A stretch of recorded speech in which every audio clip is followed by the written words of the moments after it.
ഇന്നത്തെ കോവയ്ക്കാപ്പറക്കിടയ്ക്ക് ഒരു ചെറിയൊരു ടിസ്റ്റ് ഉണ്ടായി. അത് കാണിച്ചു തരാവേ. എന്തായാലും വേണ്ടില്ല, ഞാനിത് പറിക്കാനിറങ്ങിയാൽ ആറ്റുനോറ്റിരുന്ന് നമുക്കൊരു കോവയ്ക്ക കിട്ടുമ്പോൾ ഒരു സന്തോഷം എന്ന് പറഞ്ഞാൽ അതൊന്നും പറഞ്ഞറിയിക്കാൻ പറ്റിയല്ലോ. എന്തായാലും വേണ്ടില്ല, കുറച്ച് ഉള്ളായിരുന്നു, എന്നാലും വേണ്ടില്ല, ആദ്യമായിട്ടുണ്ടായതല്ലേ, അപ്പോൾ അതിനൊരു പ്രത്യേക ഒരു ജിജ്ഞാസ കൂടുകയും ചെയ്യുമല്ലോ.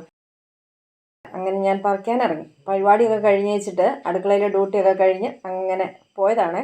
പോയ വഴിക്ക് ആദ്യമേ തന്നെ ഒരു വശപ്പശകുണ്ട്, എന്നാലും വേണ്ടില്ല, വിട്ടുകൊടുത്തില്ല. ഞാനങ്ങനെ പറിക്കലൊക്കെ നടത്തി. എവിടെ ഒരു 8-10 കിട്ടിക്കാണും, അത്രയൊക്കെ ഉള്ളൂ കേട്ടോ.